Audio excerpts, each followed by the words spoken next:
Welcome. My name is Amelia. My name is Sherrick, and this is Amelia. And Sherrick, what are you doing? It is a podcast where we cover whatever we are feeling in this exact moment that you have hit play and started this podcast. We've just now decided. No, I'm kidding, obviously. This is our pop culture bonanza of conversation and things of that nature, where we talk about whatever we want to, and you love us for it, I guess. I don't know. I mean, we hope, but Yes. we only have like 20 listeners, so Yeah, please, hey, not we only have 20 listeners. Yeah, we you're right. already have 20 listeners. We already have 20 listeners, and they are the they're best 20 fantastic listeners in the world. Yes. And we love you. Please don't leave us. Yes. I'll give you money. I don't have any money. That's a joke. I was like, we're not starting. We're broke. Please stay. Don't leave us. Please stay so we get ad revenue. But yes, this is our podcast where we do lots of fun stuff. Thank you so much for tuning in. We appreciate it. And hey, we got another guest. Yes. One of our 20 listeners is on the pod today. Woo woo. So introduce yourself. Hi, I'm Stephanie. I am Sherrick's wife. I almost said husband.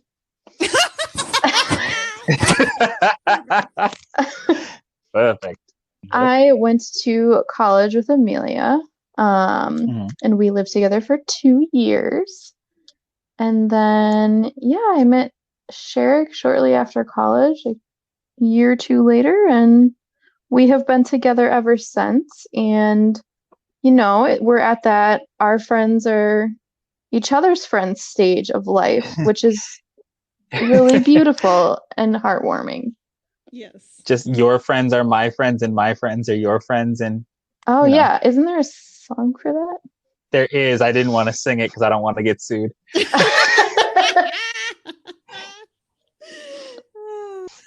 So we have dawdled a fair amount. Let's get into Yep.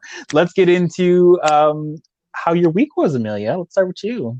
Yeah, so I've had a pretty decent week. This last weekend, my mom came to visit for a few days, and that was really nice and fun. We didn't really do a whole lot, but we went shopping and went to a show, and that was fun. And just right before that, I was in South Carolina at the beach, which was really nice and beautiful and a nice little break from winter. So yeah, it's been a pretty good week. How about you, Sherrick? So I got back from C2E2. That was a blast and 3/4. It was super, super dope. I ended up doing my first public cosplay as the Black Ninjetti Ranger. For those of you who know, I'm a frog. That's the bit from the movie, the original Power Rangers movie. I got to meet Walter Jones, who is the original Black Power Ranger. I waved at David Yost, and he kind of just did the sup nod because he was a little busy. Did not see Jason David Frank, so please shame me in any sort of comment or social media. I'm hoping that I will run into him another time, but it was absolutely fantastic. I spent a fair amount of money on things that will be... Frankie is telling me I made a mistake by spending a fair amount of money, but I did it, so it is what it is. But yeah, had an absolute blast, and I cannot wait to go to another con. I'm hooked. Steph, how was your week? It's been good. I just want to say for everyone that I made that costume. I thought you were going to mention that. I forgot to mention it. Sorry, I will leave it to you to mention it. It's okay. I made that costume, the Power Ranger costume for Sherrick a couple of years ago for Halloween. And I remember him saying at the time, oh, someday I'm going to wear this to a con. And I was like, okay, first of all, I didn't. Do not remember saying that. You definitely did, actually. I remember you saying that. And I just remember being in my mind thinking oh, isn't that a LA thing? I just didn't realize how many cons there are, and that was a reasonable thing that like any person could go to. Sometimes they make it seem like it's very, I don't know, like elite, like only certain people can get into that kind of stuff. So it's cool that it's becoming more commonplace or whatever.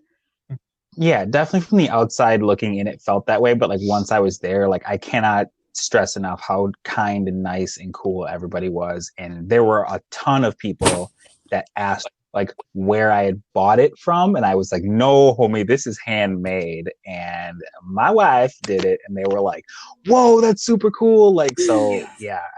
It just like really made me feel so good. And I haven't sewn in several years. So since then, probably one of the last things you actually worked on, I think, as far as the sewing project goes. Yes, the creative process is a struggle for me, actually, like wanting to do things, like physically make things. Isn't that the truth? It's just like, well, some people are makers, you know, like some people love to make. And I am not that person. I am like, I love to think about it, what I would like to make. But like the actual making process is like really daunting and like painful for me.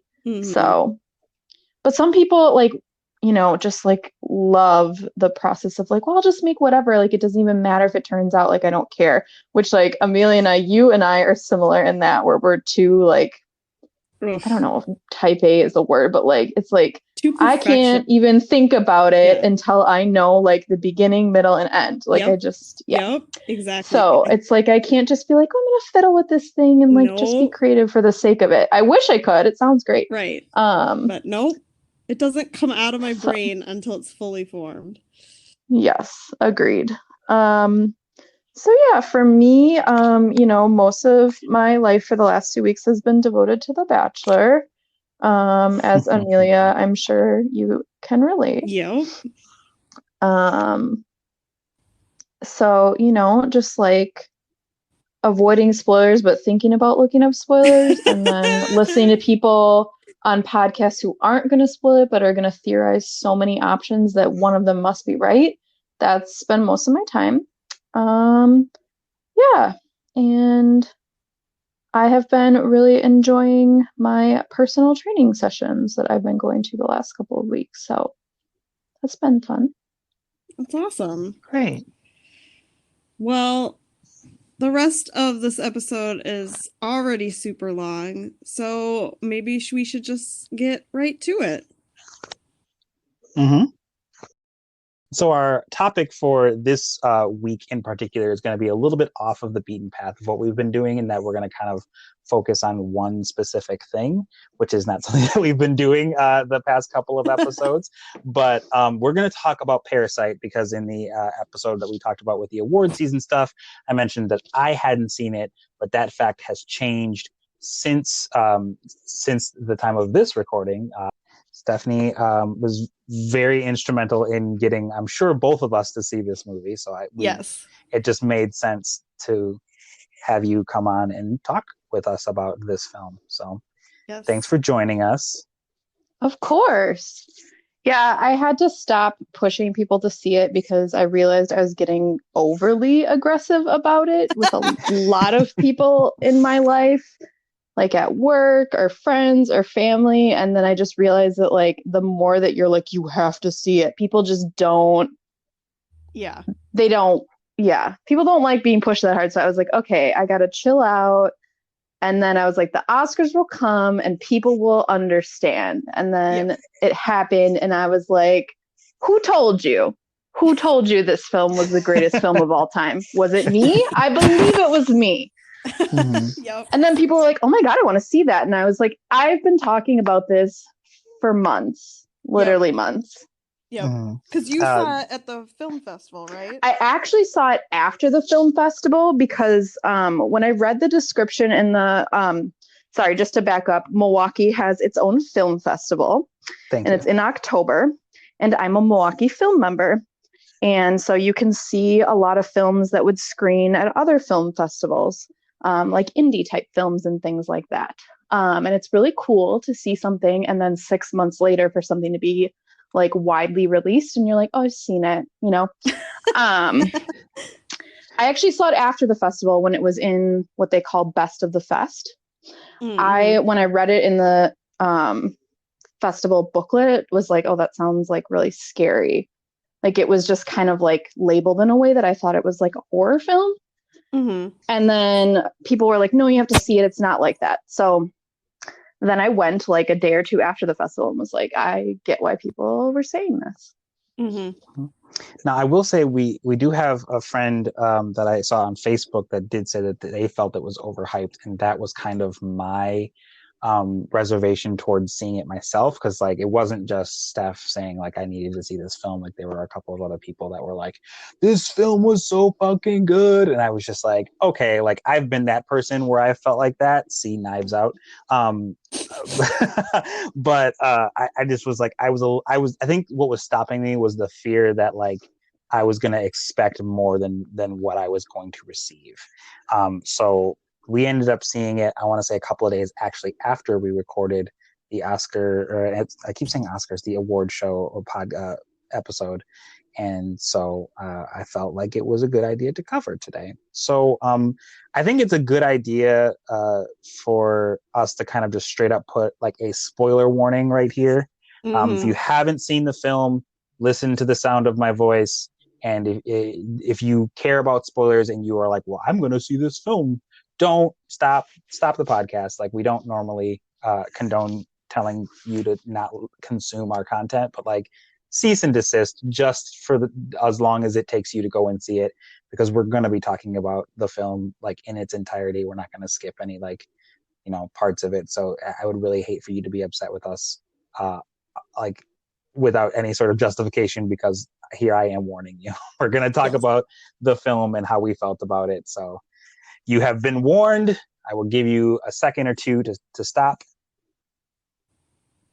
Okay, so let's talk about it. Yeah, I definitely am glad that you did that, because, and I will put it in the show notes as well, that this is not a spoiler-free episode, because, yeah, we want to talk about it, but also, yeah, I just, that is part of the fun of this movie, is not knowing what's coming. So I would really hate to spoil it for somebody. So. Which was part of the reason it was so hard to entice people to see it, because people are like, what's it about? And it's like, I don't even know what to tell you about it. I know. And I felt that same way about Knives Out, which we will cover at some point, but like it was just like I would love to have a conversation about it, but I'm really just going to be like, you kind of have to see it. Like I can tell you a couple of like base story elements, but like we couldn't fill a whole like half podcast or full. At least with that movie though, you can say, well, it's like a murder mystery and it's a cool story. You know, with this film, you're like, well, what kind of film is it? Well, I don't know. What kind of film isn't it? Like, exactly.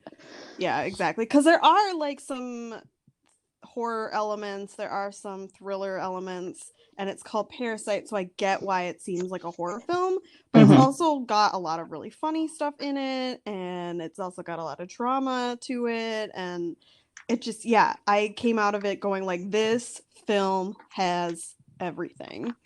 Yes. So and do we want to start with like a quick synopsis, or do we kind of want to just like break it down, like talk about it? Dive in. Let's just dive in. I'll let y'all lead the way.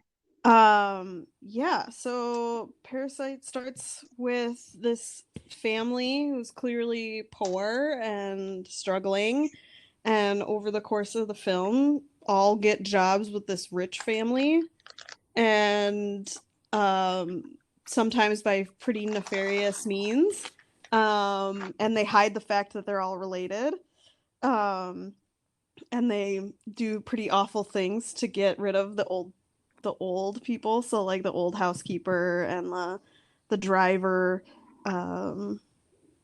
It's pretty awful, but also like very entertaining. So it starts out with like this kid, his name, I believe his name is Ki Woo, but they call him Kevin because, you know, reasons. He gets like basically like picked up by a friend of his who brings him like this like Scholar's Rock, which I had never heard of. It was like a rock that was like mounted like the fucking aggro crag from Nickelodeon Guts. And he's like, hey, I want you to teach this like this girl that I've been teaching English because I don't trust other assholes. Like they'll like, you know, they'll like try and do stuff when I'm kind of in love with her. So when she is going to go to college or high school or whatever, it's kind of implied that she's like not quite 18 or whatever. I'm not sure. I want to I think like she's ask supposed her to be out. in high school. Yeah. So this dude is like, hey, I want to ask her out. So like, can you make sure that I trust you to tutor her? So because you won't be like a fucking creep. And then he turns around and is a fucking creep. Yep. So, like almost immediately. Immediately. Which we have to say that the friend was going abroad, which is why he couldn't be her tutor. Yes. He was studying abroad and he was like, I need to recommend someone to like take my place. Yes. But and he's like, I want to recommend you because you won't be a fucking creep. And then like day one, they're making out. So and then they didn't make out day one, but they definitely were like making eyes day one. Oh, and I wonder if that's mostly just her. Because like in a way you sort of feel like it's her being like, I just like have a lot of feelings. Yep. And she definitely has a lot of feelings. She definitely has like this undercurrent of like, I'm so horny. Like the whole film. You're just like, she just wants to bang. But also in a very like innocent little girl kind of way. Yes. Yeah. Yeah. So I believe he basically starts and it's kind of just like the whole truth isn't being told as to like who he is or whatever. Like he has his sister basically forge a document that says like he went to like a certain college and stuff. Yeah. And it's implied that they're taking advantage of a woman who it's kind of like a nuclear family that they're going to. Both the Kim family and the Park family are kind of like nuclear. It's like one daughter, one son, a mom and a dad. But they're saying that the mom is kind of like dull, basically, not in the sense that like she's boring, but in the sense that like she is not smart and that she like really like basically like if you do like a halfway decent job photoshopping a document, she will just go, okay, yeah, sure, that checks out. Like she's not gonna like vet it, you know. So it basically like I want to was it like the second day or whatever is like, hey, by the way, does your young son need like an art therapist? I know some girl named Jessica, which is his sister, and then they like of course like go through the whole like con artist kind of like, hey, you're Jessica from Illinois, Chicago, which is the thing that stood out to me when I was watching it because it's I believe it's almost entirely in Korean, so you got to read a lot of subtitles, but But yeah, and then they get the driver fired by the girl leaving her panties in his car, so it makes it seem like he was just banging some rando in their car. Which quick side note, I love that they fucking like kept the panties. I know. I love that they kept the panties, and I also loved later when they had like a kinky like fantasy moment about it. When they're like, if like, you wear these panties that I found randomly in my fucking car, I'll get so hard. Like, right. And then they almost like half like role play it where she's like, oh, Mr. Driver. And like, it's like a thing, like real subtle though. Like it doesn't go on and like get like, it doesn't like go into a full story, but it's just like, they like I think kind of into that a little bit. Yeah. Which I think speaks to the like brilliances of the film is that they filled it out. They filled out relationships and things like that with subtle little things that it rewards you for paying attention to the script, you know? And that, like if you're paying attention to that kind of stuff, like obviously we're joking about it now. So like some people might have been like, wait, what? Those fucking panties? Oh yeah, sure. Which speaking of, really wanted to mention this. The bit I saw Stephanie like visibly laughing at this bit because I think she was like anticipating seeing it again. But the bit where the mom is wearing the glove when she's touching the panties, and then something is said, and then she puts her hand to her gloved mouth. hand over her mouth, like bitch. you just touch these panties. Like, okay, cool, go for it. I know, I loved that too. So good. So good. Yeah, and then they get the housekeeper fired, and the mom gets that job Yes. by Can we? pretending that she has tuberculosis, Yes. which they know she's allergic to peaches, so they like put peach fuzz on her occasionally so that she starts coughing and wheezing and That going was into all shock. so, yes, so dramatic and just like Right. so, Mm-hmm. I don't Yeah, know. And then the sequence yeah. in which they get her fired is probably the most dramatic, like in Uh-huh. the humorous way of the whole film, because it's like they quick do it, and it's just like there's a little bit of it that is like kept somewhere, and they just have like the little peach fuzz, and they like sprinkle it like Salt Bay like across Mhm. her back, and then she starts coughing, and she's obviously coughing into a rag or whatever. She throws it into the trash, and then it jump cuts back in time to like, if you can to I think it's Ki Jung, who is playing Jessica, saying like, if you can do this, it's the icing on the cake or whatever. And he has like Mhm. some hot sauce, and he like quick like spritzes it into the trash like before the mom can see, Mrs. Park can see. And then he has like this like just disgusted but like stoic look on his face as he slowly pulls like the quote unquote blood soaked rag out of the Yep. Hmm. Yep. trash, Look, and she she's just coughing up blood. Oh my gosh. Yeah, it's oh so good. And they like do it in slow-mo with this like really dramatic music. mm-hmm.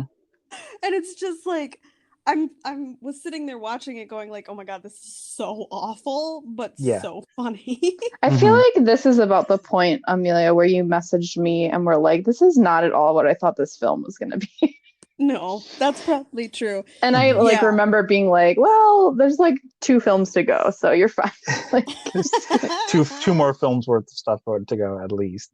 Yes. So quick timeout, because I want to see what y'all think about this, and I think this is just like my movie experience, and kind of just like because I as an actor, and I'm being fucking sarcastic when I say this, but like I consume a lot of content that is story based, and so like when they started kind of infiltrating the home, I was like the fucking other shoe is just hanging like just over my eyebrows. Like I was just waiting for the other shoe to drop.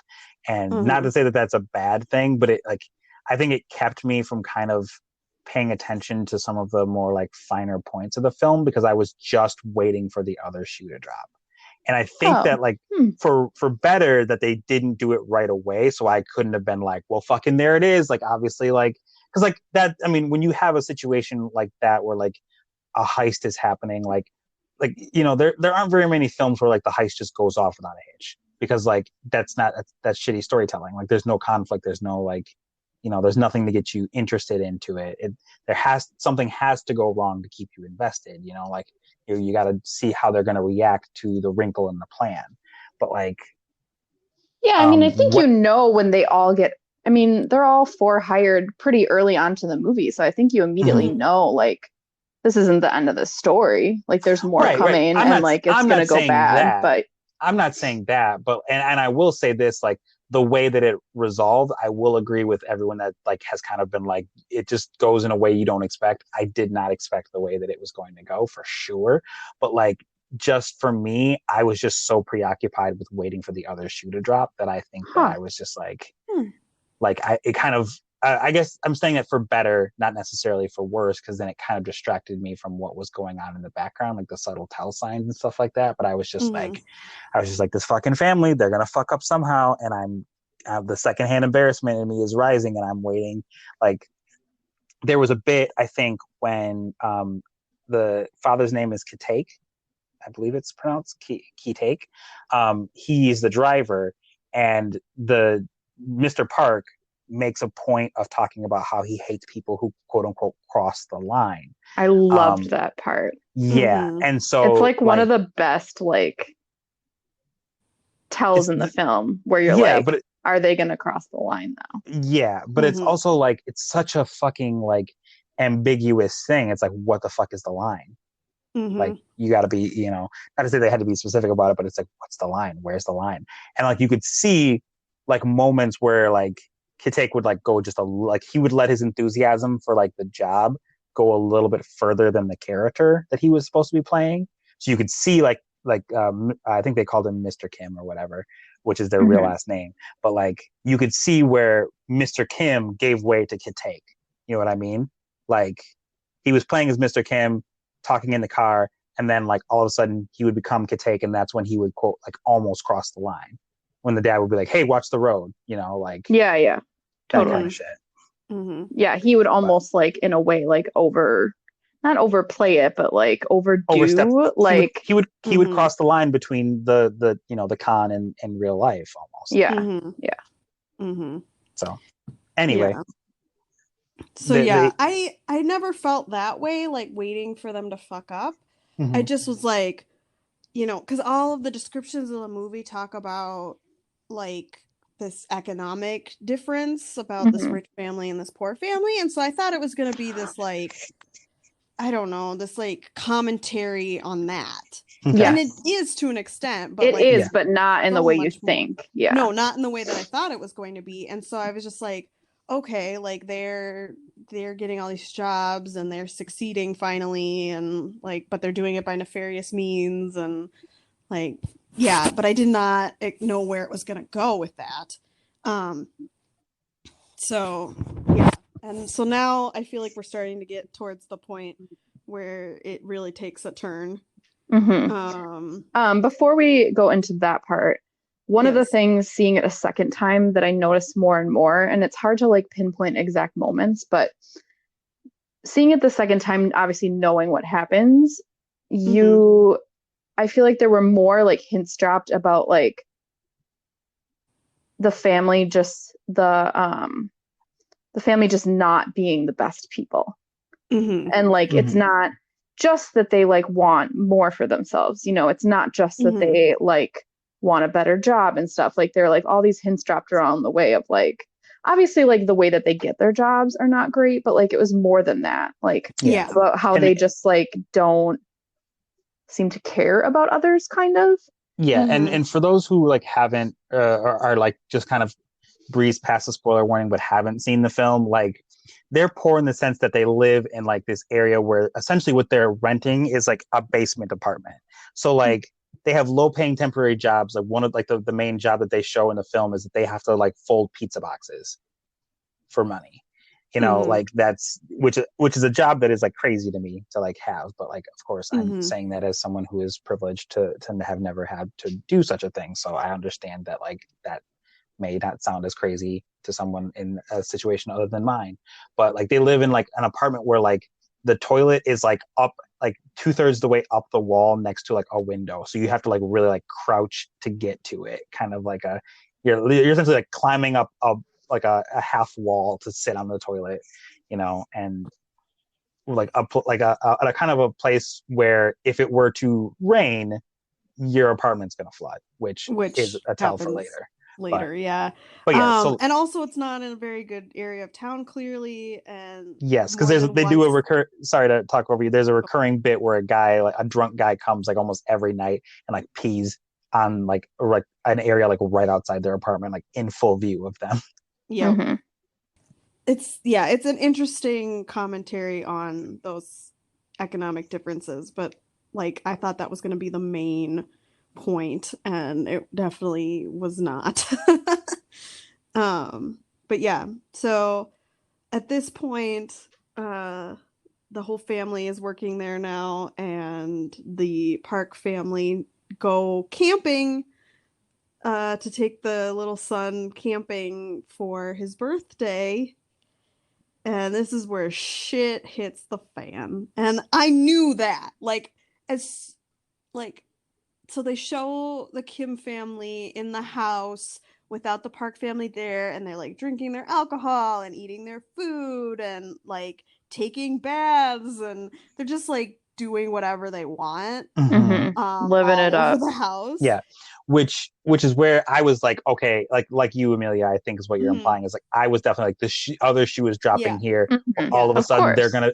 I thought like it was gonna be like they're fucking home already, like, and they need to like do like the the action movie / horror film where they're like trying to hide around the house, like avoid the family, which sort of happens, but like just the way that things kind of played out here, I was like, oh shit, okay, all right. Like I definitely thought in that moment, I was like, the family's gonna come home early from camping and it's gonna be a fucking mess in this house and you're gonna get in trouble. Like that's totally what I thought was gonna happen. And it does, but like a lot more happens. Yes.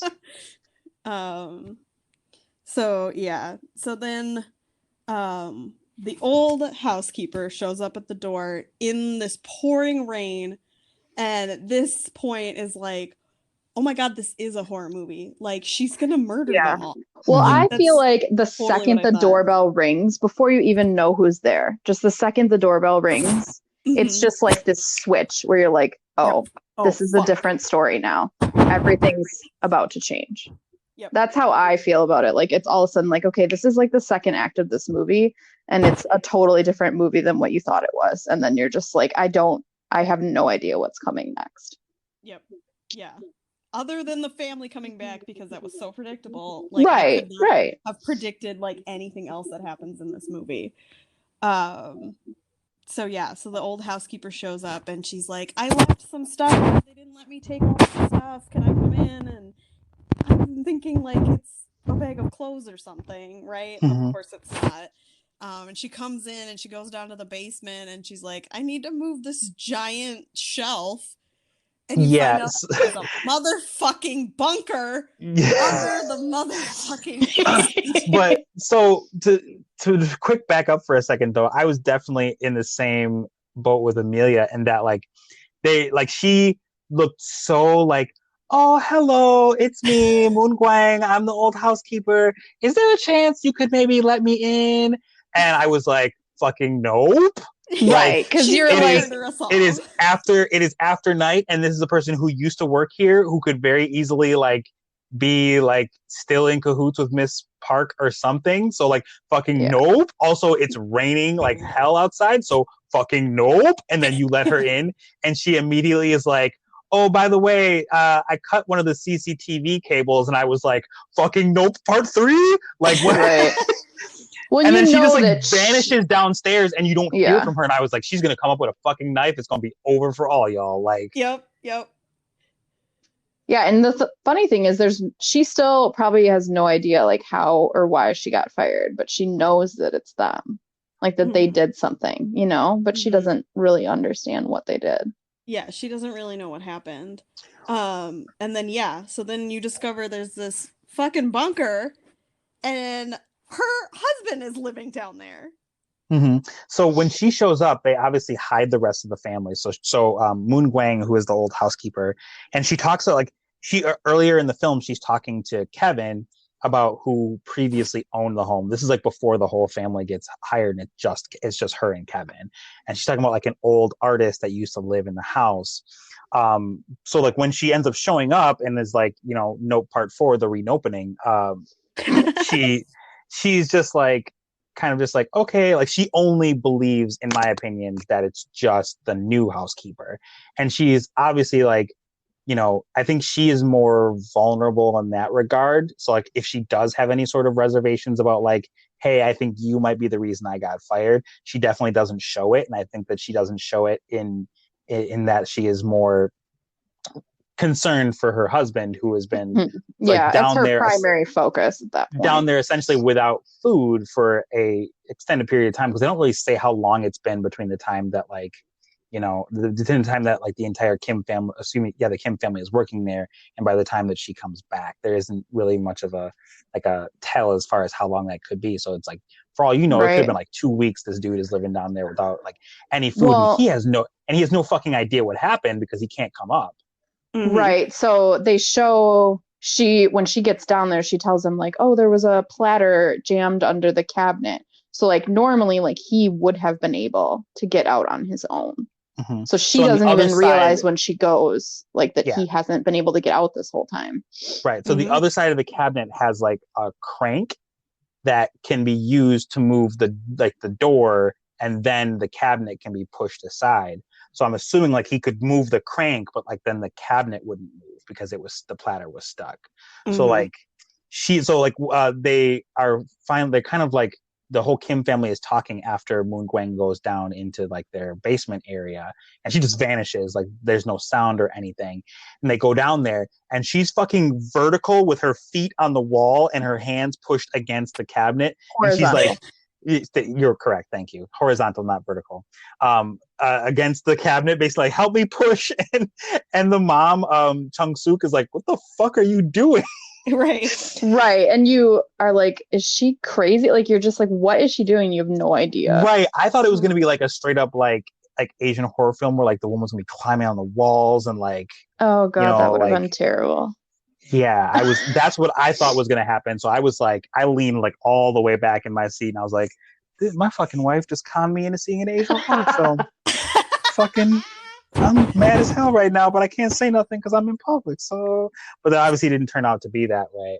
So yeah, so she gets down there, and so Chung Suk, who is the mom that is the new housekeeper, is talking to Moon Gwang, and I believe his name is Jun Se, is Moon Gwang's husband, and she kind of explains that like they were hiding from loan sharks, and the loan sharks were basically just like unrelenting. And so before the Parks moved in, because Moon Gwang was the housekeeper for the previous person as well, she moved her husband down in that bunker. Like she found it somehow and moved him down there so that he wouldn't get found out and like basically hurt or worse by these loan sharks. So Steph, why don't you take over and tell us what happens next? Oh, okay. Well, one of my favorite moments about when they like find the door and then the current housekeeper is going down the stairs is like the camera work of her just going down and down and down, and like this look of horror on her face. And it's also kind of funny because it's like she's just doing it, and it's like, I don't know if I would have gone after her. Do you know what I mean? It's like typical film thing where like people, they go into like a dark random, corridor without having any idea where they're going. But it's just like this, there's several scenes in the film with this idea of winding downwards, and this is like one of the earlier ones. And then there's another one later. So they go down there, and then her family, the other three, are like slowly creeping down the stairs, like without them realizing that they're there, because they have to pretend that they're not there. And then of course, I don't really know what happens, but they end up like all three falling. Yeah, one of them slips because it's like they're stone steps, it's like and I believe they're like steps. Yeah, they're like they're basically cement steps, and they are barefoot because they were just hanging out in their living room like drinking and all that kind of crazy shit. And so basically what happens is that the Moon Gwang and her husband find out that the Kims basically have been part of the reason that she got fired. Yeah, and that they're a family. Like she quickly deduces that the four of them are a family, which the Parks do not know that they're related. They just keep being, when they were getting hired, we're like, oh, I know this person, or like, oh, I have this person's card, or whatever. I found it very interesting that like there were like little bits though that almost gave it away. So the youngest son, who I would think his name is Dahai, he does a bunch of art, and that's how Jessica, aka Ki Jung, gets in, because like Kevin is like, oh, so I see that Dahai like likes to color, like I happen to know an art therapist, and like Jessica makes up some shit about like how there's like a particular area that shows that he could have like some sort of psychosis or something, and then there's like an allusion to an incident that no one really talks about, right? Until later. There's bits where like Dahai would go like up to somebody and like smell them and go like, that smell smells like Miss Jessica, and also smells like Kevin. So it's like that was like little slip ups that they would make, because obviously they live together, at one point. Right? And it's like, it's interesting that the family doesn't really take any stock in it either. They're just kind of like, weird. Just to set up something for later, real quick. The Park family, I mean, right? Because the Kims are like, we're gonna have to wash our clothes in different detergents, right? Which is kind of like, I feel like based on where they live, I don't know that would be, like the reasoning, but I don't know. Anyways, just to set up something later, they make a point to show that Dahai is like a Cub Scout and knows Morse code. So just want to throw that out. So it ends up Moon Gwang they end ends up up like down there. basically They all fall down there. So she finds out. She starts taking a video of them, and then it's like they're a family. And I guess in the video it's because like they said dad or mom or something, and so then they're like, this is proof or whatever. And she's threatening to send it to Mrs. Park. Yes. Yeah. She's threatening to send it, and so she has it like basically queued up in her text message and is like threatening them and like dramatically like holding her thumb over the send button, like just keeping it like as this threat and then torturing them with it. But it's not really clear at that point like what either family expects to do at this point. Right. Like I'm not sure like how she thought she was gonna get out of it in a way, because there's four of them and there's only two of them. Yeah. And so I'm not too sure, like, okay, so other than like outing them. I believe that Moon Gwang was basically like, hey, you have to give my husband food or I'm gonna fucking tell on you. So she wanted him to stay down there, and she just wanted them to like feed him and like leave him be, basically. So, but unfortunately, then of course the Park family calls to say that they're coming home, which is pretty obvious because it's pouring rain, and it's been pouring rain this entire evening. But I believe, correct me if I'm wrong, I believe before that happens, they like, there's like a slip up where the Kims get a chance to like fight Moon Gwang and Jun-se and like take control of the phone. Yes, they do. Because because it's a little bit before they call. It's like kind of during, actually. Like they're fighting and then the phone rings, sort of. Right. Yeah. And so they sort of have them pinned down. There, right? While they they shut them down there.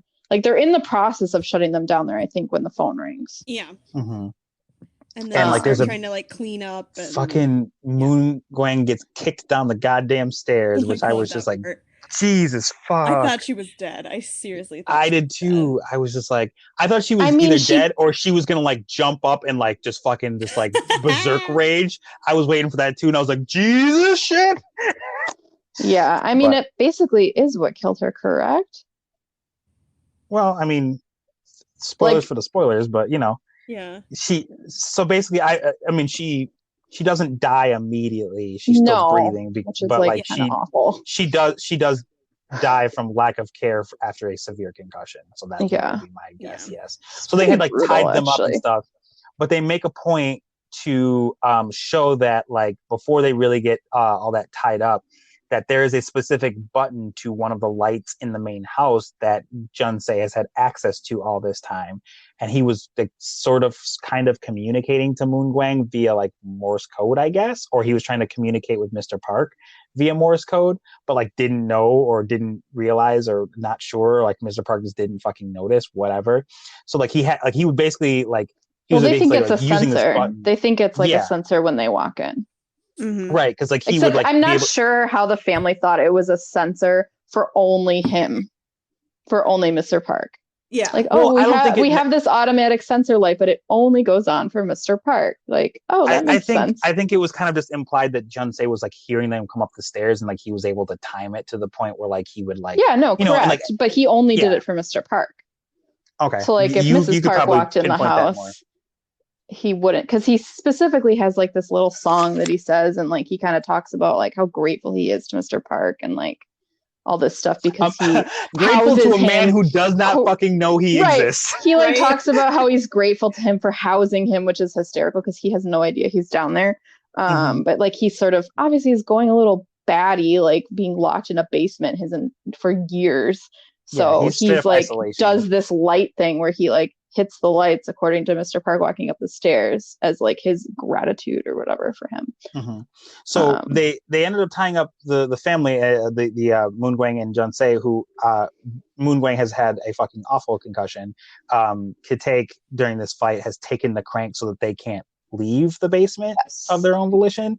And so like he thinks that like he's gotten everybody all set up after he realizes, of course, that they have access to this button. So he like duct tapes Jun-se like down so he can't reach the button.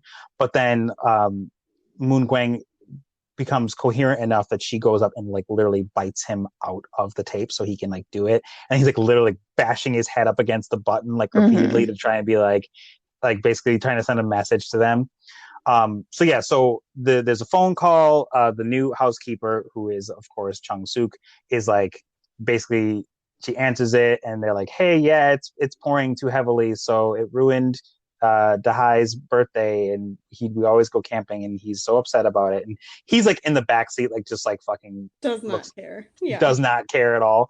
And they're like, hey, can you make such and such, because we're going to be there in like 8 minutes. And so of course she's like Googling how to make like a specific food while all this is going down, and they have to like quick cover up and all that stuff, which there was a bit that I thought was going to lead to something in this sequence that didn't, and I was kind of disappointed about it. They make a point to show Jessica, aka Ki Jung, like trying to clean up after like one of the bottles had gotten smashed like before the fight, like they were just so drunk, and she like cuts her hand on some glass, and she's like, and I'm like, oh, they're gonna like see some blood or something, and they never really followed up on that, and I was kind of like, huh, interesting. Like obviously like good on them for like being so deep in the storytelling to be like, hey, if you just like swept your hand across some place where a broken glass is, you're probably going to cut your hand. Yeah. But like it didn't go anywhere. Yeah, it felt like a red herring, which is fine, Yeah, totally fine. I was just like, oh, I was kind of surprised that didn't go anywhere. Mm-hmm. Another red herring in the film that occurs a little bit earlier that I'm not sure if it's a red herring or if it's just supposed to like, make you think the film's going to go in a different direction, is when they hire the new maid. They go through like this fictitious cleaning service that the other family has made up, and they give like the entire, like all of their information, like, and their deed to their house. Right. Yeah. And so at one point I thought it was going to go in this direction of like them stealing like basically murdering them and stealing their identities. Yeah. Right. Which I thought it was going to go that way. Yeah. Too. Which it didn't, but I didn't think murdering and stealing their identities. I thought that they were going to maybe con them out of the house and be like, hey, something along those lines. Right. Yeah. I thought it was going to be something where it was just like, hey, guess what? Y'all don't live here anymore because we have the deed to your house. Like, right.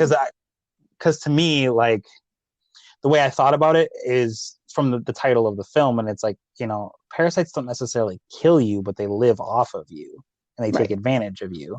They're not necessarily out to kill you. They're out to live off of your resources and off your nutrients. So it's like, that was a bit that I was just like, oh, that's where fucking Parasite comes from. Not to say that your thoughts were incorrect, because I mean, obviously it would have been an interesting story regardless of whether they killed them or didn't, but like, anyway. So there's a part during this where the majority of the family is like hiding underneath the table because there's no way for them to really like, nor for them to go without being seen by the Parks, except for, of course, Chung Suk, who is supposed to be working. Mm-hmm. And she creates this food which for Dahai, who doesn't eat it. And her mom is explaining about how like there was a traumatic event where Dahai saw a ghost, and then they show the bit, and the ghost was actually Jun Se, the husband, like sneaking up to get some food when he didn't know that Dahai was in the kitchen. So Dahai thought he saw a ghost, which like the shot on this was so horrifying. Perfect. It was, yeah. It makes so much sense too, like how terrified this kid would be, because he actually saw a real person, but like, of course, no one, they're just like, oh, you must have seen a ghost, Like imagine your whole like next few years of your life being like, but I really thought that was real, like that fucks with you, For sure. So, and another thing that we missed, that there's a bit that ends up being pretty important that I didn't think was going to be important, but there's like a bit where like Mr. Park talks about how like when he thinks obviously, Mr. Kim isn't around and is not listening, is about how bad he smells. And like Mr. Kim Kitake is all like, he like sniffing himself, and it becomes a bit of a thing. Long story short, that moment is like really important though to the film, because I feel like the whole film you're like waiting for the Parks to be bad people in a way, because this is a story of class. You're sort of waiting to like have this evidence that they're not the best people, but really like, well, it's like such a small thing in a way. Me, like I didn't really consider the class element until late in the movie, but like I was aware that the that the Parks were kind of bad people because like, and we talked about this like when we were chatting, Steph and I, and where it was like it wasn't like my husband, my wife. It was like Dahai's dad or Dahai's mom when they were talking about their other partner. Like they wouldn't even call them by like their first name or whatever. Like I don't even know if let me see here. I'm trying to remember what the dads and moms of the Park family. Okay, they have it in here, but they don't really like say their names all that often. But they would just like don't really. just the way that they would talk about each other and stuff, and kind of the way that they would treat each other. I was like, oh well, this is like a strained nuclear family relationship. Mm-hmm. Like there's a point where Kim asks Mr. Park like if he loves his wife, and there's like this like just like almost like simmering rage look on his face where he's like trying to keep it together, like how the fucking dare you ask me if this fucking inane ass question. And then he just like answers it with just of course, and it's like you took way too fucking long, my dude. You could have just said like, hey, do you love your wife? Yeah. Like you know, so like it was just like crazy to me in that regard that he just like took so long. But it's interesting though, because like even in this scene where like, okay, so you have this moment where the Parks have no idea that the Kims are listening to them because they don't know they're hiding under their fucking coffee table, you know? And you think like it's gonna go even further in a way. Like it could have gone way further, like to me, like what they could have said. But it was just like this little comment about like, oh yeah, he kind of has this smell.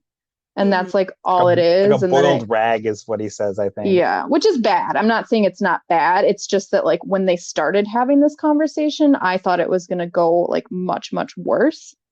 Just because of like kind of the themes of the movie and stuff.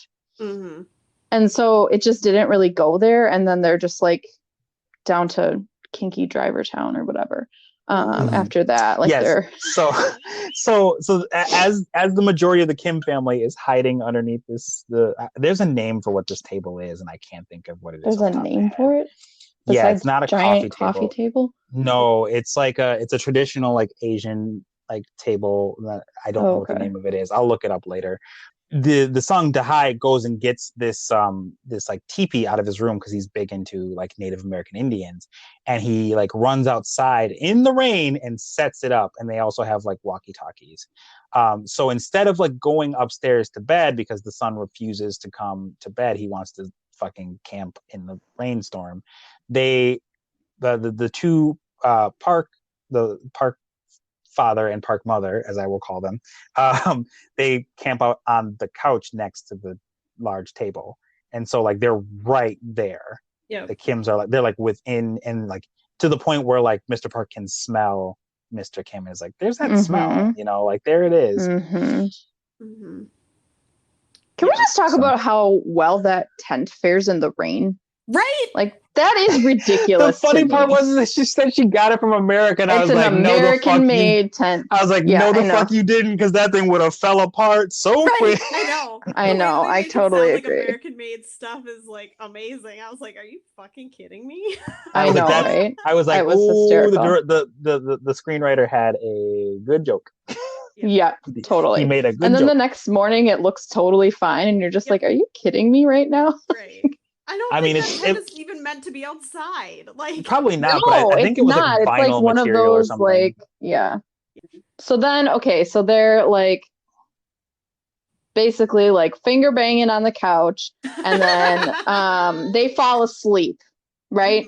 And so the Kim family is like, okay, we can get out now. Like this is our moment or whatever. So they're like basically not even army crawling, just like pulling their bodies across the floor like as silently as possible.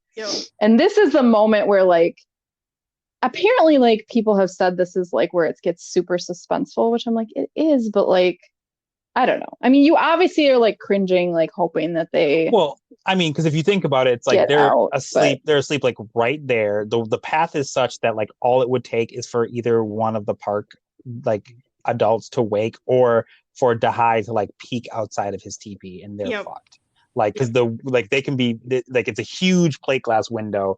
Like it's just, you know, the way that it's set up is such is that like they're laying down, but like all it would have taken is for one of them to like stir and kind of look up. They would have just like seen a shadow and like woken for up, sure. or like I said, or Dahai to like see that. And he had his walkie-talkie, and his dad had the other one.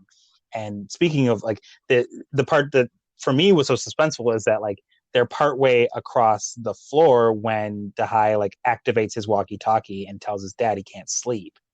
And it wakes them for a second. The two kids get across pretty quickly. Mm-hmm. And then the dad is still like halfway across. And then they're like talking on the walkie-talkie, and he's just like laying there. Mm-hmm. And it's dark, but like he's in plain view. Like they easily could have seen him. Yep. But it's kind of that thing of like, when you don't expect something to be there, you don't see it. Do you know what I mean? Yeah. It's like he easily like was within his view for sure. Yeah. But like he had no reason to think that someone was there, so he just didn't see him. Right. It's kind of like that phenomenon that like, like when you're like in your own house and you just if it's dark, you kind of like see something and you jump because you don't expect something to be there, even though it's something that was like sitting there and like you're just not paying attention to it. But like the fact that like all of a sudden it just catches your eye, you're just like, oh shit. That's my whole life. I know, that's why I brought it up. But yeah, so they end up escaping, and of course they get aided by the fact that one of the CCTV cameras was cut from Moon Gwang earlier in the film. And they just like start running home in this just monsoon. Mm-hmm. And it's like what would you say? Like maybe like a 5-minute long scene where they're just trying to get home.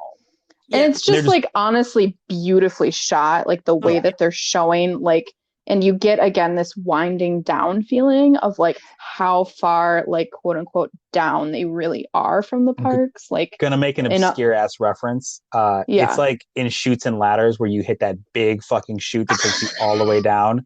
Like it was like that in cinema form. They just keep going down and down and down and down and down. Yeah. And it's just pouring rain. Like water is just rushing like a fucking waterfall off this like huge staircase, and they're just like, and then they get to their house and it's just flooded. It's just like flooded. Up to their chests flooded, and the toilet is like exploding. Yes, the exploding toilet. Oh my god, that scene is so... and it's like black, and I was just like... it's super gross. It's super gross. Yeah, it's super so two gross. Things that they go in... Oh god, it's so disgusting. Two things that they go in and grab is the rock thing. What is it called? Sure. They grab that, and then they also grab, apparently the mom had like some sort of medal. Like, is it supposed to be an Olympic medal or like in shot put? So I remember like when the parks leave, that's one of the things that they do is like she's swinging a shot put in their yard. You're right. I totally missed and that. I was waiting for her to like fucking just let it go and to crash into one of their windows. Like not that she would be like incompetent enough to do that, but just like that's how luck would have fared out. Mm-hmm. But like I think it hit somebody else's house or some shit. But yeah, she's like throwing a shot put. Yeah. But yeah, so I think there's a bit where so the Kims not named Chung Suk have to stay in like a displacement center, which is a gym, because obviously they can't sleep in their house because it's fucking flooded. Mm-hmm. And then like there's a scene between son and dad where the dad earlier mentioned that he has a plan, and then the dad is like, when Jessica is asleep, is like, I don't have a fucking plan, because if you make a plan, it means it's gonna fucking fail. So like if I don't make a plan, then there's nothing to worry about, because it doesn't matter. So I think Kevin basically gets racked with guilt over like feeling like he doesn't fit in. So he's going to go down to like make some sort of like peace pact with, with the old housekeeper and her husband, but he gets attacked. And this is like during like a impromptu, they keep calling it an impromptu, but it's like an impromptu party for Dahai. Yeah. And they invite all these people. Ahead. They wake up the next morning and they're in the gym. And like it's just like this horrible like free for all of like all these people and like piles and piles of just random clothes, and like everyone's just like grabbing something to put on themselves. and they are like cutting this. This is like the scene that's most, I think, like showing the class structure thing, because they're showing like Mrs. Park like in her walk-in closet, like deciding, oh, what could I wear today, kind of thing.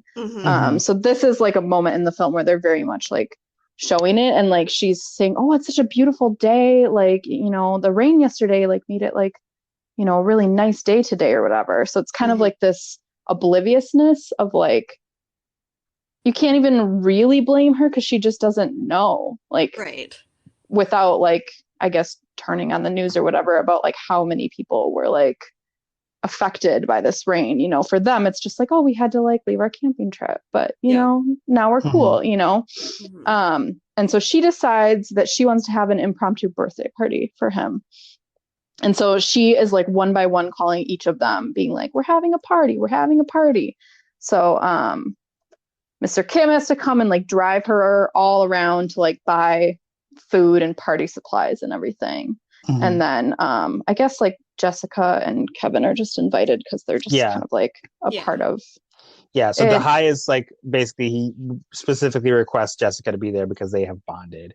And the daughter, fucking, I cannot remember her name. Hold on. She's like, Kevin, invite Kevin. I like Kevin. Kevin, Kevin, I love Kevin. And it's like, okay. I'm sorry, I've been calling Dahai the son. Dahai is the daughter. Oh, really? Okay. Whoops. Oh, fucking yes. Everyone's been yelling at me. So sorry. Dasong is the son. Dahai is the daughter. So Dahai is like, I want Kevin to be there. And Dasong is like, I love hanging out with Jessica. And it's my birthday. So. Yeah. So they go to the party. But then, like, obviously they also have business with the basement to take care of. So they go, so the son goes to the basement. Kevin goes to the basement and gets attacked. Well, he brings his giant rock, right? Yes. So it's kind of like interesting that you say like, oh, he went to make peace. And I'm like, he went to make peace. No, you're right. With a giant rock. Yeah. Like, I don't know about Let me amend that. He went to make peace by ending things. Okay. Yeah. But then he gets attacked, and that and there's a lot of blood, and so I'm like, a ton of shit, it's super gory at this point. Yeah, it's pretty gory at this point, and I was like, he is fucking dead. Oh yeah, you 100%, and he's being bashed in the head with this rock, which is what do you call it? The scholar's rock. Yeah, which obviously is like a big poignant like message on. Right. Like their lust for more money or whatever. It's larger than a football. Like he can carry it. He can carry it in one arm, but like just barely. Yeah. So he goes down there and he sees what ends up being Moon Wang's corpse, because she has since passed, as the night has gone. And as he's like going up to her, Jian-se has like this like metal like wire that he like basically wraps around Kevin's neck, and then he like pulls him and like puts it up against these two pipes to trap him in there. And there's like a an escape scene where you can like hear the pipe clinging as he does like manage to get it out, and he's being chased, and he ends up like getting essentially like goozled, because like I guess he gets like caught up to by Jian-se or whatever as he's trying to run up the stairs while this party is going on. And essentially like he gets hit with the rock, and then there's a thing where like, because Jian-se at this point has snapped because his wife is dead. Like he's been trapped not only here. Is she dead, but like you can think about like just how awful it is. Like he's like watching her die basically that night, and like not being able to do anything for her, which I'm sure is just obviously horrible. So this whole party is going on, and Mr. Kim is being forced to take part in this this demonstration, I guess, because the song wants to be an Indian, and so they're pretending to be bad Indians to save the glorious Miss Jessica, who's going to bring out the birthday cake. His trauma recovery birthday cake. Yes, no less. Because it's like literally the same cake. Like it's the same cake type and design and decoration as the cake that he was eating when he saw the quote unquote ghost. Right. So we'll let Amelia kind of tell a little bit about the ending and what she thinks on it. This is where, like, I don't even remember what happened. Oh, okay. Fair enough. I remember exactly what happened. It's like I Go remember ahead. bits and pieces, but you guys have seen it more recently than I have now at this Mhm. point. Yeah, and I've seen Go it ahead. twice, so I remember it pretty vividly. So Go ahead. So, okay, so Mr. Kim and Mr. Park are having this conversation and they're like hiding in the bushes and they both have these like Indian headdresses on and they're going to do this thing. And there's finally this moment where like Mr. Kim crosses the line, right? So that moment finally came and he says something that like alludes to that he doesn't want to do this. And then he also says, but you're doing this for your wife, right? Because you love your wife. And then Mr. Park like kind of snaps at him and it's just like, you're getting paid to be here. Kind of like, shut up. And it's sort of like, ooh, here we go. Like he finally crossed that line kind of moment, which I think is pretty pivotal in the film. So then Jessica is bringing out the trauma recovery birthday cake. And then, I'm sorry, what is the other guy's name from the basement? Junsei. Okay, so he is basically just running straight towards the party. His face is like fully covered in blood because he's been bashing his head against the buttons in the basement for the lights all night, like trying to alert anyone to come and help, which like, how would anyone know what that meant? You know, like at one point, I think earlier prior evening, they're like, oh, the sensors are being batty. Like they're not like, oh, someone in the basement needs help. You know, like obviously someone does notice though. It's the song. Yeah. Because he sees it from his know. Right, but also Mrs. Park notices at one point too, and she's like, "Oh, the sensors and those lights are going." Yeah, batty. but remember he was using a notepad to write. Like he knew it was Morse code because they had he had it on his notepad. Right, he does. Nobody write it fucking down. followed up. Right. Well, because obviously, first of all, he's a child. Second of all, like even if he took that to his parents and was like, "Someone is spelling out, help me."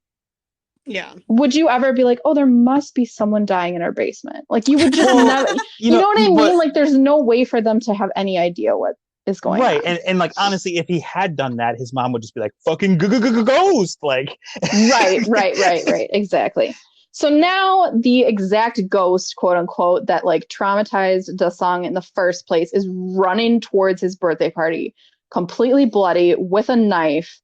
And so like, obviously like in that moment, like, you're just like, well, Dasong's fucked for life. Like, yeah. And like, it's before the rest of this even happens. And you're just like, well, he's just screwed. So it's just terrible. And then I think he stabs Jessica first, correct? He stabs Jessica first. Yes. He like turns her around and just like gets her like right, like between the armpit basically and where like the in heart the is. armpit. Yeah. Cause at one point when they show it later, it feels like her arm is like half off or something. It's like horrifying. Ugh. Yeah, he catches like right, I want to say like right upper pectoral, not quite in the heart area, but like probably catches a major artery in that area. Right. And so then everyone's running from the party and like Mr. Kim and Mr. Park obviously hear screaming or run out from behind the bushes. And but Mr. Kim sees his daughter obviously just got stabbed. Yeah, he sees that his daughter just got stabbed, and obviously he is one of the only people that even knows like who the hell this is. And so he goes running towards him, and then he stabs him, right? No, yeah, she comes out. She comes out. Does she stab him?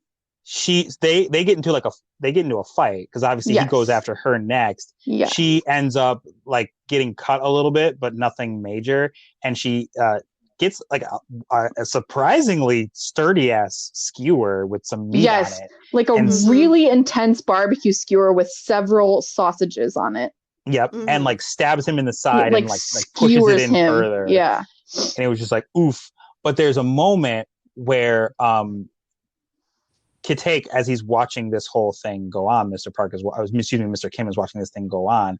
He sees that Mr. Park has taken the moment to catch the aroma of Junsei, and he just like has this disgusted ass look on his face, and he just fucking is just like, that's it, you motherfucker, this is over. Well, like, and in that moment, like he is asking Mr. Kim to drive them to the hospital for Dasong, yeah. Yes, which is because Dasong starts having a seizure, which is kind of like the weirdest moment of the film because you're like, okay, obviously we need an ambulance at this party. So the fact that like they make some sort of mention of like the ambulance would take too long to get there or something like that. Like they mentioned that like they only have like 15 minutes to act. Yeah, they had mentioned this earlier about how when Desong had a seizure that like, oh, don't you know you only have 15 minutes? And I'm like, I don't think this is true though. Like lots of people have seizures and like survive I think them. it was really just like a vehicle for this particular so moment. There's this idea in this moment where like their son having a seizure is more important than all the people bleeding out on their lawn. Do you know what I mean? Yeah. Where it's like, this is the most important thing right now. Like, you're going to drive us to the hospital. Mm-hmm. And he's obviously, and so then he's also wrinkling his nose at like the smell. And then the car keys get like underneath like the two guys. And it's like this moment of like power struggle between the two families, which like the Parks don't even know that they're a family, but okay. So but it is about so it's like our family versus your family because so the setup for that is that like Mr. Kim wasn't moving, so Mr. Park was like, just throw me the keys, I'll do it. So he throws the keys, but they don't make it, and then like when Junsei gets skewered, he falls on top of the car keys. And so then he has to like kind of does Mr. Park reach for the keys? I think he does. And that's when his like nose is wrinkling, like, oh God, this smell or whatever. And so he's trying to get the car keys out from under this guy that just got skewered on his lawn. And that's when, Mr. Kim loses it because he's just like, you're gonna like wrinkle your nose at us. Like, obviously he doesn't say any of this, but it's like implied. Right. He basically just picks up the knife that was used to like stab his daughter and just stabs Mr. Kim in pretty much the same spot. Mr. Park. Yeah, Mr. Yeah, sorry, I called the wrong name, but he pretty much stabbed him in the same spot that his daughter got stabbed in. I don't think I realized that, but it makes sense because it's very much like you think like your family is more important than my family. You think you're better than me. And then he's just like, fuck you. And it's like this moment of like, oh God, here we go. And then of course, like this entire time, like, you know, Mrs. Park and Desong, and I think I don't really know where the daughter. Oh, I know where the daughter was. Okay, so she's not there at that moment, but like they see like basically Desong sees his dad like being murdered, and I'm like, oh, okay, cool. Like he's gonna have great birthdays for the rest of his life. That's all I can think at this point is like this kid is done with birthdays. He's done with it, you know? Yep. Yes. The daughter, she goes looking for Kevin. So then you see all of a sudden in the back of the party, she has Kevin on her back. Yep. Like bleeding. Let's remind you, profusely. He was like a Scholar's Rock, which I would imagine will be 10 pounds or more. Huge rock. Rocketed at his head. In a pool of blood on the floor. Yeah. I'm sorry, babe, but if I walked down the stairs and found you in a pool of blood, my first reaction would not be, let me throw Sherrick on my back. To save him. Like, I just don't. It would be like. It's the weirdest moment where you're like, what is she doing? Right. Like, how does she think this is the right thing to do? Right. Yeah. I don't know. It's kind of crazy. Right. So she has like bloody ass Kevin on her back. And then it cuts to Kevin waking up in the hospital, which you're just like, how is this guy not dead? Yeah. How? I think I texted you that and I was like, he's not dead. Yeah. It's shocking. It's shocking. But the Mr. Park is dead and Jessica is dead. And Mr. Kim has disappeared. And they think he's the cause of all of it, like they show on the news. Right? Isn't that what it is? Oh yeah, they think Mr. Kim, which I mean, ultimately he is the one that kills Mr. Park, so it's not wrong of them to be looking for him. Right. And I think they say something about the other guy is just being like a random homeless man because like obviously no one has any idea why he's because pretty much everyone that knows is like either dead or not talking, like how that guy got in there, you know? Right. So yeah, and then where does it go from there? So they imply that like they've been looking for him for months. Like the cops have been so there's like detectives following them to see if they know where he is, but they don't know where he is, which is hysterical because I'm like, you're telling me you haven't figured out where he is. Well, they don't I mean, if they don't know about that particular area. No, I mean his family. Well, I mean, okay, so I'm going to give a pass to Kevin because he lost a fuck ton of blood and had brain surgery to the point where he was laughing when he came out. And I don't know. honestly, I just feel like that it probably wasn't something that they thought about, because I kind of was like, oh shit, this is like almost going to be like an urban legend of like this crazy party, you know, that comes around that people talk about, like the neighbors talk about, whatever, and that the person that fucking committed the murder just straight up vanished. Because I was like, that sounds like some shit that like if it happened here, we would be like, that would be like an unsolved mysteries. Like, have you seen this man? We're looking for him. Please, he literally vanished into thin air. Where? Call this number. Or like John Walsh will be doing some shit about it. Yeah. Yeah, But like, I just have a hard time believing that his family wouldn't be like, well, obviously he's in the basement. well, I mean, honestly, I had a hard time feeling that like for all the shit that ended up being revealed, that they just got probation as a punishment for like all the shit that they did. Because I mean, they took tons of money from this family, you know, who, you know, under like not duress, but like under you know, being duped, willingly gave it, but still. Yeah, but they never really prove any of that. They didn't really like. So I mean, how can you get arrested for? I mean, I guess it's like some sort of like identity. Like, I mean, it's false identity, impersonating. It's fraud for sure. Fraud, but yeah, they don't ever like. I don't feel like that ever really comes around. Like nobody knows that really happened. I feel like this is one of the things that like is mentioned on the news at one point. Yeah, they mentioned the charges that get thrown at them, but I feel like it's at this point it's like this is a loose end that they couldn't really tie up in order to keep things going on. But yeah. So anyway, they are obviously, you know, found out the mom and the son get probation. Jessica's dead and the dad is missing. The Parks straight up fucking sell the house because it's just the mom and her two children now. Because and husband, obviously, how could you ever live there? Right. No, I'm not saying that but I'm just saying they pieced the fuck out, obviously. So the house is empty. And obviously Kevin is wondering where the fuck his dad is, you know, because he straight up is gone. Then he finally just like has this idea to go and like hike, and he hikes over to where the former Park residence is, and he can see the light in the basement like flashing in Morse code, and he remembers, and so he starts like getting a notepad out and starts writing it down, and it's like a letter that he's been basically typing out every night while he's been trapped there. But the residence has been since picked up by like a family from Germany who, of course, didn't hear about the whole situation, so they have no fucking idea. And Kitek talks about like basically how he's taken Junsei's role and is like every time he's coming up the stairs to get food, he's taking his life in his hands, because if this family finds out that he's living there, he's fucked. So then of course Kevin is like, I'm gonna figure out how to save you, Dad. I'm gonna, you know, get a ton of money and I'm gonna buy this house so you can come out. And there's a scene where he actually, it didn't quite look like him. It kind of looked like his friend from the beginning. Well, that's like the point. Is it that it was him or that he looked like him? Because to me, it's him, but he's like supposed to look like he's like more rich, affluent. Okay. And like yeah. Okay, fair enough. I'll give you that. Yeah, so then it's like he is like, I'm gonna make a ton of money and I'm gonna buy this house and we're gonna get Dad out of the bunker in the basement.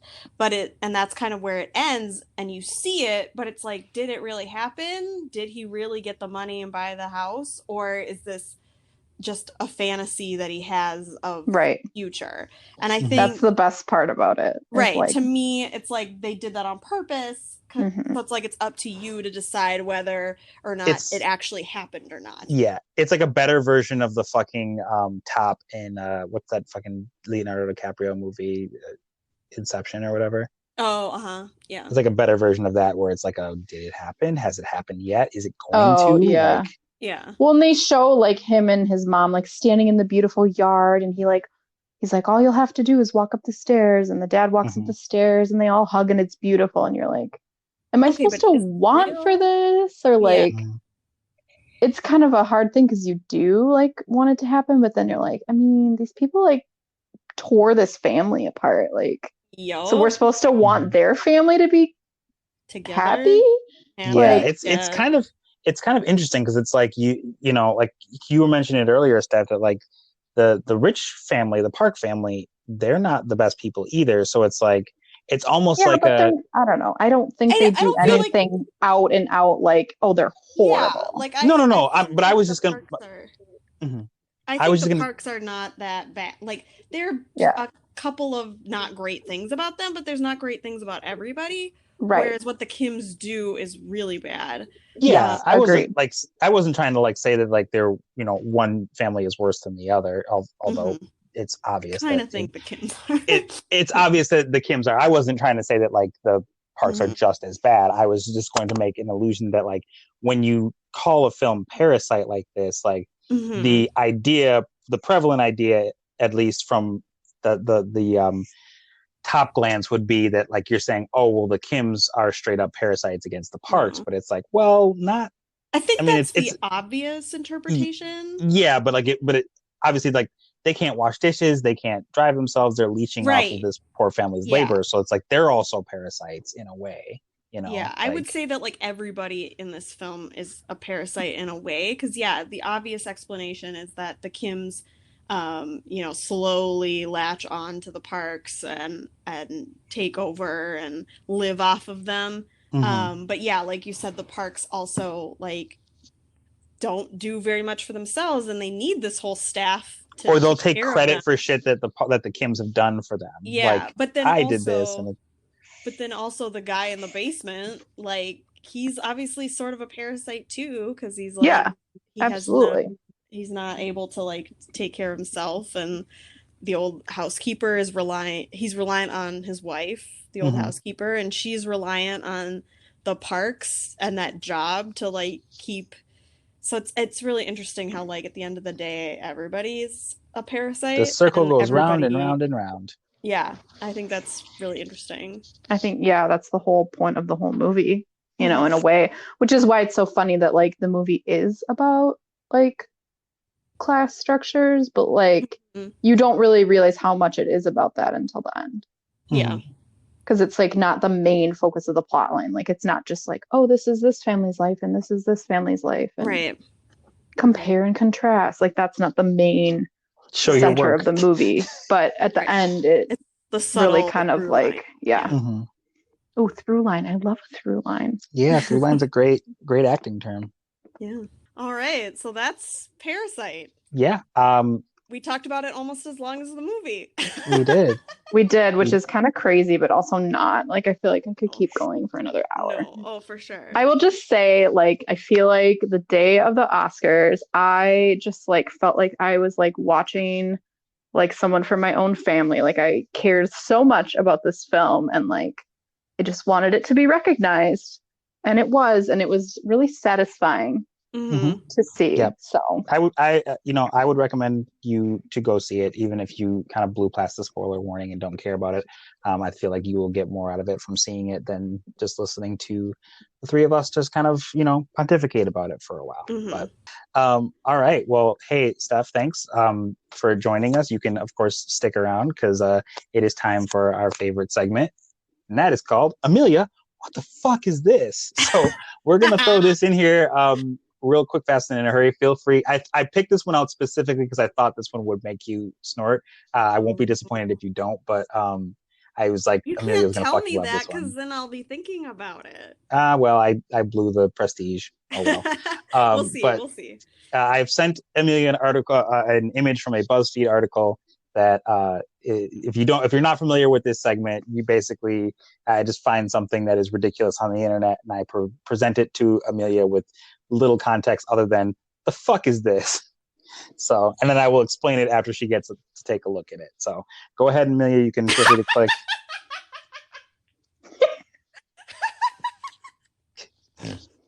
Yes, there it is. I blew the prestige and scored anyway. Totally not fake. I totally did. This is so great. So for it will be in the show notes, but for those of you who are like, why the hell are you showing images on a goddamn audio podcast? It is a picture of some very delicious looking cinnamon rolls, and I note that I said cinnamon rolls, and someone whose username and such have been grayed out or blurred out rather, so that you can't see it. It's just made me some synonym rolls, SYNONYM rolls with with some emojis for hearts and things of that nature, and someone else replying just like grammar used to make. One, I love a good grammar joke. Yes. This is why I was like, I might get a snort out of this one. So Yes. the snort counter is at 2, I believe, for the Yes. podcast. Yes. 2 out of 5 episodes. Mm-hmm. Good job. It's a pretty good clip. Yeah. And this is really funny, and it makes me really want cinnamon rolls. So I kind of want them as well, but that is neither here nor there. So that is Amelia. The fuck is this? Hey, thanks, Steff, for coming by on very short notice and talking about Parasite with us. Really appreciate it. You're welcome. It was fun. So we're gonna just pull together the wrap up here.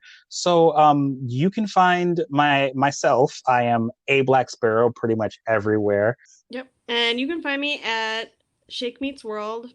And yeah, be sure to review us and share us if you like us. You can go to anchor.fm/ASWAYD to find all the places where we are located. And be sure to tweet at us at ASWAYDPOD. You can find us there. And hey, just tell your friends. Be like, hey, you might like these goofballs. They say funny shit sometimes. So. I mean, I think we do, but you know. So with that, I've been Amelia. I've been Sherrick. And hey, it's a really good idea to not go cross-country skiing in your underwear. Yeah, it's kind of cool. Don't do it. Bye. Bye.